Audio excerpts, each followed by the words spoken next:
आप पति हो तो कुछ भी करोगे। राधे राधे, स्वागत है आप सभी का एक नई कहानी में। जब स्नेहा का रिश्ता आया तो स्नेहा के पिता ने लड़कों वालों से पूछा, अगर उनकी कोई डिमांड हो तो बता दे। लड़के वालों ने कहा, नहीं नहीं, बस हमें अच्छी लड़की मिल गई वही काफ़ी है, हमें कोई दहेज नहीं चाहिए।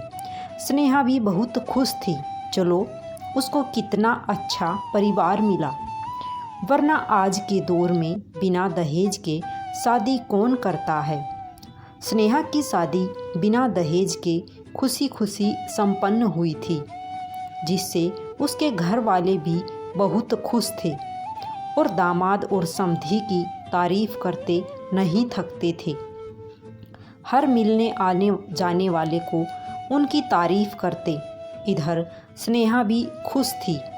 अभी शादी को 1 महीना ही हुआ था तो रिश्तेदारों का आना जाना लगा रहता था और सबको ये बात बताई जाती थी कि हमने तो बिना दहेज लिए शादी की, जबकि हमारे बेटे को कितना दहेज मिल रहा था, पर हमें तो अच्छी और खूबसूरत लड़की चाहिए थी बस।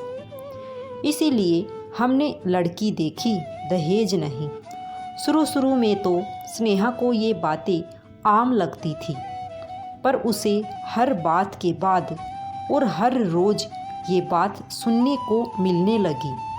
कभी सासू माँ कहती, बहू तुमने ज़रूर सोने की गोरी की पूजा की होगी कि बिना दहेज के कितना अच्छा परिवार और इंजीनियर पति मिला, वरना मोटा दहेज देने पर भी ना मिलता ऐसा परिवार। अब हमें ही देख लो, कितना दहेज देके तो हमने अपनी बेटियों की शादी की, तब जाके तो अच्छा परिवार मिला, वरना इस ज़माने में हमारे जैसे लोग कहाँ। दोनों नंदों का भी वही हाल था। हर बात की एक बात कि हमारे तो भैया और माँ बाप का दिल देखो कितना बड़ा है, जो 1 पैसे ना लिए आपके घर वालों से, आपको तो सब फ्री में ही मिल गया। ये बातें स्नेहा को अब सुन के चिढ़ आने लगी। उसे ऐसा लगने लगा कि जैसे कितने एहसानों तले दबी है। ऊपर से घर के सारे काम, नंदों का घर एक ही शहर में होने से वो भी चली आती बच्चे और पति के साथ, तो सबकी पसंद का खाना अलग अलग बना के खिलाते हुए उसका पूरा दिन निकल जाता। खाने का भी समय नहीं मिलता, लेकिन पूरे घर में कोई भी नहीं पूछता कि तुमने खाना खाया या नहीं। कभी दिन का खाना रात को, तो रात का खाना दिन में खाती, क्योंकि सासू माँ कहती अन्न को बर्बाद नहीं करते, मेहमानों को दे नहीं सकते, और मैं और तुम्हारे बाबूजी बीमार रहते हैं तो खा नहीं सकते, तो मजबूरी में स्नेहा को ही खाना होता। सब बचा हुआ उसे सबसे बुरा तो तब लगता जब राजीव भी उससे एक बार भी नहीं पूछते कि तुमने खाया या नहीं, या तुम्हारी क्या मर्जी है। राजीव भी हर बात में यही कहते, मेरे घर से अच्छा कोई घर होगा भला जो बिना दहेज के करे शादी। ओ तो मेरा घर वाले का दिल बड़ा है जो शादी कर ली। अब ये हर रोज़ की कहानी हो गई थी सबकी। स्नेहा ना अपनी पसंद के कपड़े पहन पाती, ना खाना खा पाती। इन सब बातों से अब उसका दम घुटने लगा था। अचानक एक दिन सासू माँ ने कहा, बहू कल घर में हमारे दोनों समधी का पूरा परिवार खाने पे आने वाला है, तो तुम सबकी पसंद के ही व्यंजन बनाना। स्नेहा ने कहा, ठीक है माँ जी। स्नेहा ने दिन भर मेहनत करके सबकी पसंद के खाने बनाए। सारे रिश्तेदार खाने की तारीफ किए नहीं थक रहे थे। और इधर स्नेहा के घर वाले अपनी ही तारीफ कर रहे थे कि हमने तो बिना दहेज के शादी की। सबके खाने के बाद स्नेहा जब खाना खाने गई तो उसने देखा सुबह की एक रोटी बची थी जो सूख चुकी थी। तो उसने वो रोटी कुत्ते को खाने में डाल दी और खुद ताज़ा बनाया हुआ खाने लगी। इतने में सासू माँ आके बोली, ये क्या बहू, तुमने रोटी कुत्ते को क्यों दी? खुद खा लेती तो क्या हो जाता? इतना अन्न बर्बाद कर दिया। स्नेहा बोलने ही जा रही थी कि तभी राजीव आ गए और बोले, तो अब तुम मेरी माँ से जुबान भी लड़ाओगी? पर राजीव, मैंने तो अभी कुछ बोला ही नहीं। स्नेहा ने बोला, क्या अभी भी कुछ बाकी रह गया बोलने को? राजीव ने बोला, पर राजीव, तुम बिना बात जाने इतना क्यों गुस्सा हो रहे हो? पर क्या राजीव, तुम्हारे बाप की औकात नहीं थी तुम्हारी शादी करने की, और तुम हमारे घर का अन्न बर्बाद करो और हम तुम्हें कुछ बोले भी ना? एहसान मानो हमारा जो तुम्हारी शादी करा दी, वरना पड़ी होती अभी तक कुंवारी।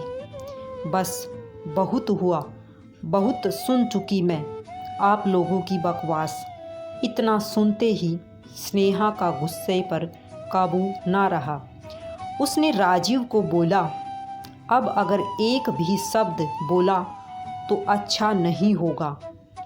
और रही बात मेरी शादी की, तो भूल गए हो तो याद दिला दूं, शादी हम दोनों की ही हुई है, खाली मेरी नहीं।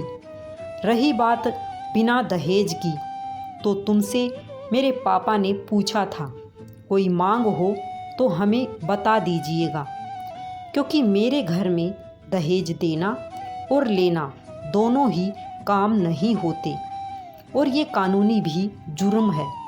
रही बात शादी होने की, तो शादी तुम्हारी नहीं हो रही थी, तभी तुमने अपनी उम्र 4 साल कम बताई और ना ही अपने नशे की आदत के बारे में बताया। तुमने सिर्फ B.Tech किया है और मैंने M.Tech। तो सोचो कि कौन कितना सच्चा और कौन कितना झूठा। और तुम लोगों का बड़ा दिल, जो अपनी बहू को अच्छा खिला नहीं सकता, वो दिल का या दिमाग का भला बड़ा आदमी कैसे हो सकता है? दहेज चाहिए था तो तुम लोगों को महान बनने का ढोंग क्यों किया? और खबरदार, आज के बाद कभी मेरे पापा की औकात की बात की तो वो लोग अपनी बहू के साथ ऐसा बर्ताव नहीं करते, समझे? वहाँ बहू की इज्जत की जाती है, उसको खुलकर जीने की आज़ादी है। तुम जैसे दोगले लोग नहीं, मेरे घर वाले, मुँह कुछ और पीठ पीछे कुछ और। उस दिन राजीव और सासू माँ शर्म से सर झुकाए खड़े रह गए, क्योंकि जिनके सामने वो दहेज ना लेने की बड़ी बड़ी बातें करते थे, उन्हीं के सामने आज सारा सच आ चुका था और सब कोई थू थू कर रहा था। सभी रिश्तेदारों के सामने यह सब बातें सुनकर माँ बेटे का सिर शर्म से झुक गया और वह कुछ नहीं बोले। उस दिन के बाद कुछ कुछ ठीक होने लगा। उन्हें अपनी गलती का एहसास था और धीरे धीरे उन्हें समझ में आ गया था। उन्होंने अपनी गलती की माफ़ी मांगी और कहा, बेटा हमें माफ़ कर दो, हम बहुत गलत थे जो दिन रात तुम्हें दहेज न लेने के कारण सुनाते रहते थे। अंत भला तो सब भला। अगर कहानी पसंद आई हो तो चैनल को सब्सक्राइब अवश्य करें, ताकि आगे आने वाली और भी अच्छी अच्छी कहानियाँ आप सुन सकें। राधे राधे सभी को जय श्री कृष्णा।